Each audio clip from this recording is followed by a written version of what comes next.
Good evening. Today we are going discuss about level of prevention. तो आज हम बात करने वाले हैं लेवल ऑफ प्रिवेंशन के बारे में कि डिजीज को हम कैसे प्रिवेंट कर सकते हैं और इसके कितने लेवल्स होते हैं या फिर स्टेजेस के बारे में। तो मैं आपको बता दूं कि जो प्रिवेंशन होता है वो एक्सटेंडेड होता है सभी स्टेजेस में और इसकी 3 लेवल्स होती हैं। कितनी लेवल्स होती हैं? 3 लेवल्स होता है इसका। सबसे फर्स्ट आता है हमारा प्राइमरी प्रिवेंशन एंड सेकंड आता है सेकेंडरी प्रिवेंशन एंड थर्ड आता है हमारा टर्सरी प्रिवेंशन। और इसके साथ साथ कुछ अदर प्रिवेंशन भी आते हैं, जैसे हमारा प्रिमोर्डियल प्रिवेंशन होता है और एक आता है हमारा है क्वांटर प्रिवेंशन। तो सबसे पहले हम इसमें बात करते हैं प्राइमरी प्रिवेंशन के बारे में कि प्राइमरी प्रिवेंशन क्या होता है। मैं पहले आपको ओरली बता दे रही हूँ, फिर आपको एक्सप्लेन करूंगी कि प्राइमरी प्रिवेंशन क्या होता है। इसमें अब हम देखते हैं प्राइमरी प्रिवेंशन के बारे में कि प्राइमरी प्रिवेंशन क्या होता है। अगर कोई भी पर्सन है उसको डिजीज ना हो उससे पहले जो प्रिवेंशन किया जाता है वो प्राइमरी प्रिवेंशन, मतलब कोई ऐसी डिजीज जो होने से पहले प्रिवेंशन दिया जाए, जैसे कि कोई पार्टिकुलर चीज का इम्यूनाइजेशन करना, जैसे कि हमारा बीसीजी है, एचपीवी है, ये क्या है, ये प्राइमरी प्रिवेंशन के अंदर आता है। सेकेंडरी प्रिवेंशन में क्या होता है कि जब पर्सन के अंदर डिजीज हो जाती है, जैसे कि हाइपरटेंशन है, डायबिटीज है, शुगर है, तो ये क्या होती है, जब ये चीजें हो जाती हैं तब डिजीज और ज्यादा सीवियर ना हो, उसमें जो प्रिवेंशन दिया जाता है डिजीज को कंट्रोल करने के लिए, वो सेकेंडरी प्रिवेंशन होता है। टर्सरी प्रिवेंशन में क्या होता है कि ऐसी डिजीज जो उसको कंट्रोल नहीं किया जा सकता, जैसे कि हमारा शुगर है, शुगर को फिर लाइफ लॉन्ग हो जाता है, उसको कंट्रोल नहीं किया जा सकता है। या फिर कोई कैंसर है, कैंसर का जो ट्रीटमेंट होता है वो क्या होता है, जब पर्सन के अंदर हो जाता है तो हम ओनली टर्सरी प्रिवेंशन देखते हैं ताकि पर्सन को कोई प्रॉब्लम ना हो और जो डेथ हो तो पीसफुल डेथ हो। जैसे कि हमको डायबिटिक कोई भी पर्सन है, ऐसी हेल्थ एजुकेशन देना, ऐसा प्रिवेंशन देना ताकि पर्सन क्या हो, ओबीज ना हो या फिर हाइपरटेंशन ना हो आगे चल करके।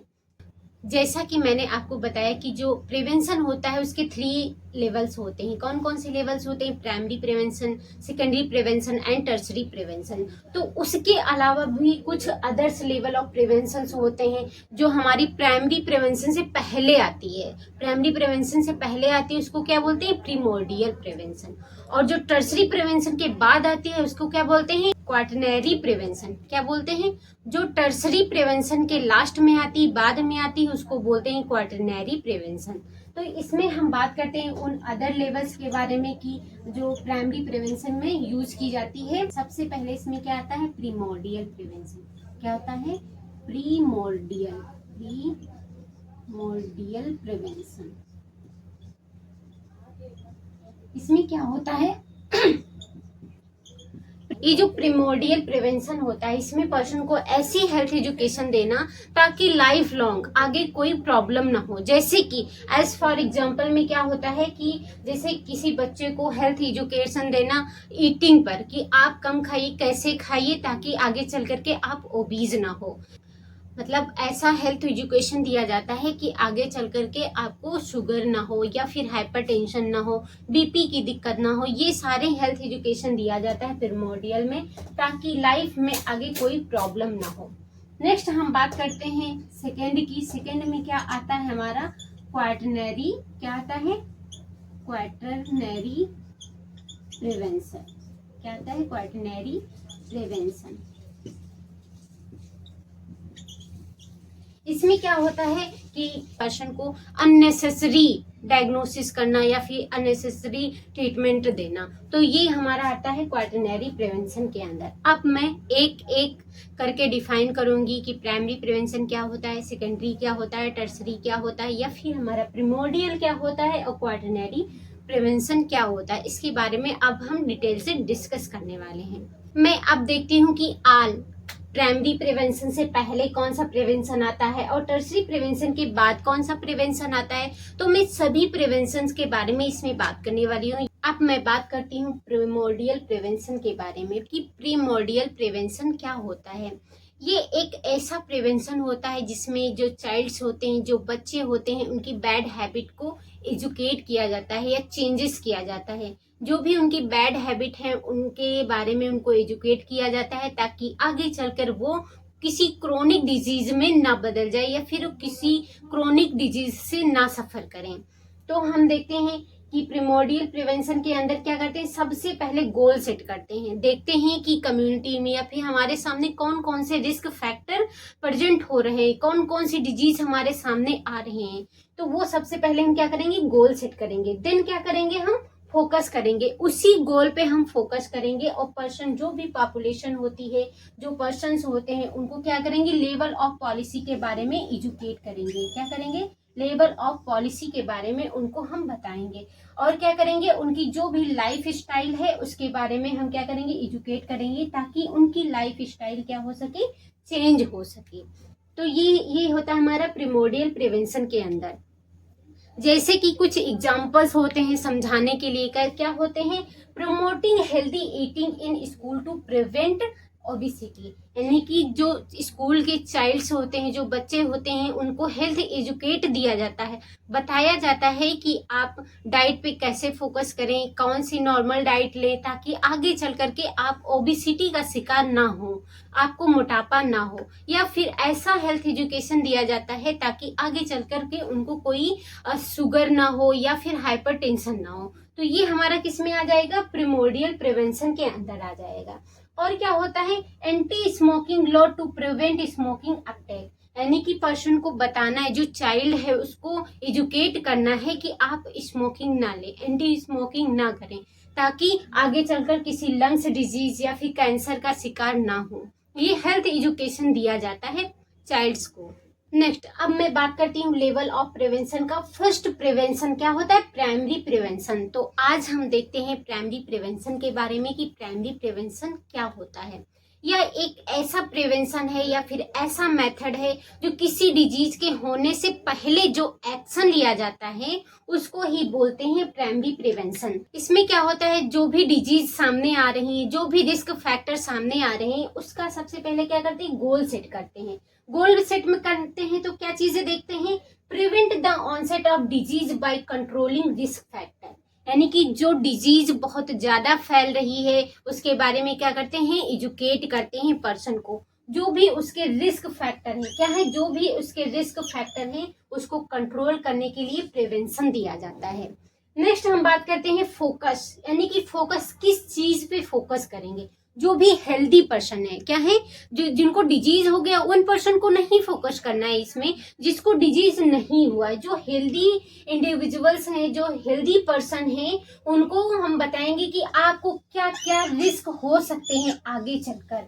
Who are at risk factors, यानी कि आपको कौन कौन से फैक्टर्स आगे हो सकते हैं, किस डिजीज के होने के चांसेस रहते हैं, तो उसके बारे में हम उन हेल्दी पर्सन्स को पहले से एजुकेट करेंगे। लाइक फॉर एग्जाम्पल क्या होता है, इम्यूनाइजेशन। इम्यूनाइजेशन क्यों होता है, इम्यूनाइजेशन इसलिए दिया जाता है ताकि जो भी डिजीज है वो लाइफ में आगे कभी ना हो। जैसे कि हम कोविड वैक्सीन करवाएं, उसमें क्या होता है, इसलिए इम्यूनाइजेशन करवाया गया ताकि उस पर्सन को आगे चल कर के कोविड ना हो। बीसीजी इसलिए लगवाया जाता है ताकि पर्सन को आगे चलकर कोई भी टीबी या ट्यूबरकुलर इन्फेक्शन ना हो। नेक्स्ट हम बात करते हैं प्रोटेक्शन अगेंस्ट एक्सीडेंट, मतलब जो भी एक्सीडेंट हो रहे हैं उसके बारे में हम उसको क्या करना है, प्रिवेंशन बताना कि आप कैसे प्रोटेक्ट हो सकते हैं। जैसे भी कोई चाइल्ड है उसको बताना कि आपको भागना नहीं है वरना आगे दिक्कत हो जाएगी, एक्सीडेंट हो जाएगा। या कोई भी पर्सन है उसको रोड रूल्स बताना है, जो भी रोड के रूल्स होते हैं उसको बताना है कि आपको बाइक कैसे चलानी है, कैसे जाना है, कैसे कौन सी प्रिवेंशन हो सकता है, आप कैसे बच सकते हैं, इसके बारे में उसको डिटेल से बताना है। नेक्स्ट हम बात करते हैं कंटामिनेटेड फूड एंड ड्रग्स के बारे में। जो चाइल्ड होता है, जो पर्सन्स होते हैं, उनको बताना है कि आप कंटामिनेटेड फूड एंड ड्रग्स या फिर वाटर्स ना लें, क्योंकि इससे क्या होगा कि पर्सन को आगे इन्फेक्शन फैल जाएगा, जीआई डिसऑर्डर हो जाएगा या फिर डायरिया, वोमिटिंग, ऐसे डिजीज क्या होगी, फैल जाएगी पर्सन के अंदर। और क्या हम बता सकते हैं, यूजिंग सीट बेल्ट, यानी कि जो भी पर्सन होते हैं जो कार से जा रहे हैं तो उनको बताना है कि आप सीट बेल्ट को यूज करें ताकि कभी भी एक्सीडेंट हो या कोई चीजें हो तो आप सेफ रहें। ये कुछ हेल्थ एजुकेशंस होती हैं जो प्राइमरी प्रिवेंशन में दिया जाता है। नेक्स्ट अब मैं बात करती हूँ सेकेंडरी प्रिवेंशन के बारे में। किसके बारे में? सेकेंडरी प्रिवेंशन के बारे में।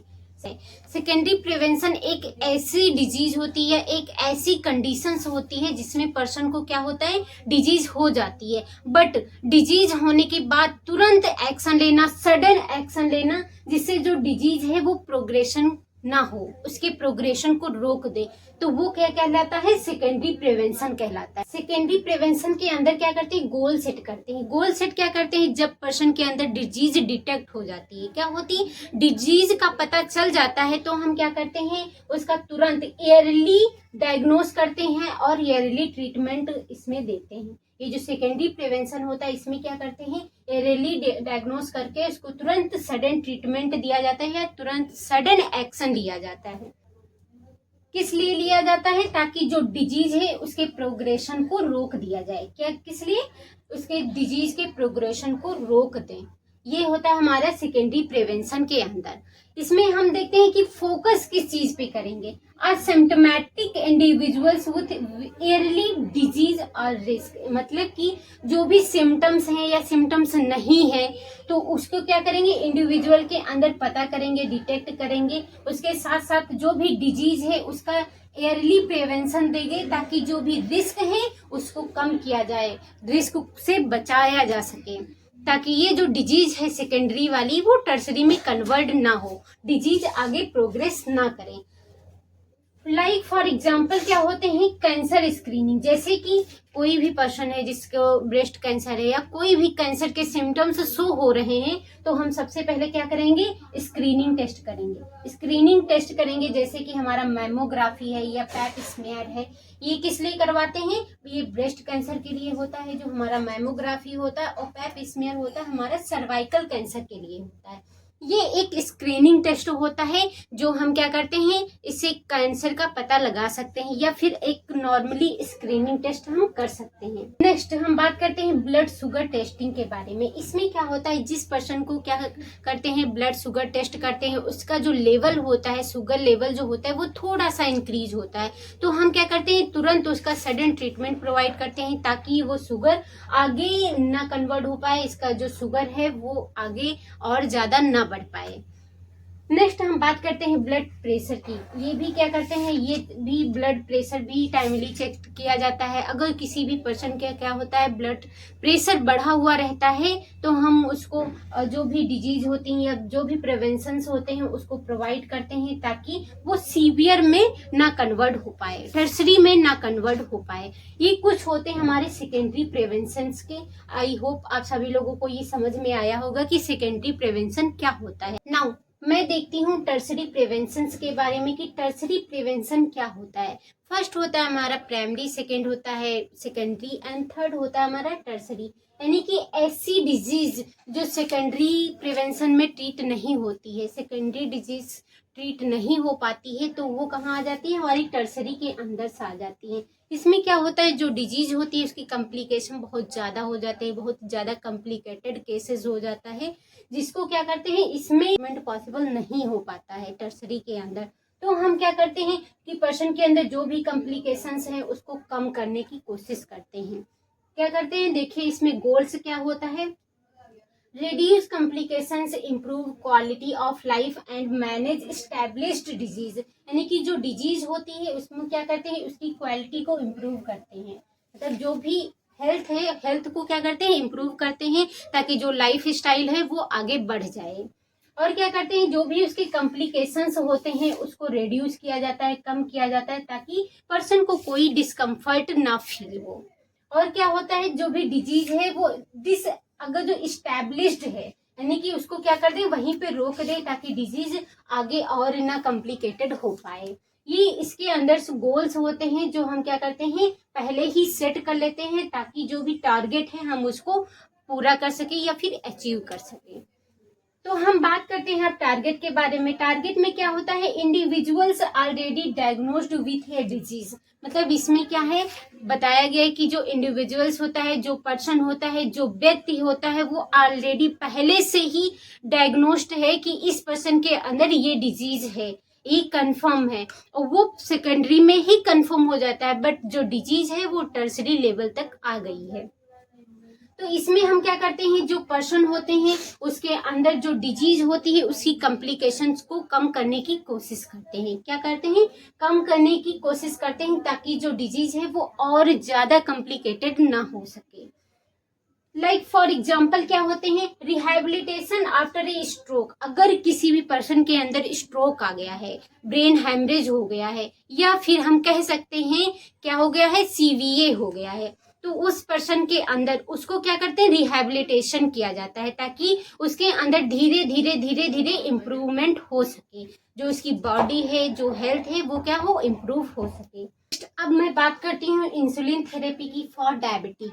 यानी कि इसमें क्या होता है, जो फर्स्ट डायबिटीज होती है वो क्या होती है, नॉन इंसुलिन होती है, एंड सेकेंड होती है हमारी क्या होती है, इंसुलिन डिपेंडेंट पर्सन होता है, जिसमें क्या किया जाता है, इंसुलिन दिया जाता है। इसमें क्या होता है, जो डायबिटिक पर्सन होता है उसके अंदर जो बीटा सेल्स है वो क्या करती है, इंसुलिन को प्रोड्यूस नहीं करती है। तब हम क्या करते हैं, जो इंसुलिन होती है वो बाहर से इंसुलिन दी जाती है, इसके अंदर क्या किया जाता है, इंसुलिन थेरेपी प्रोवाइड किया जाता है।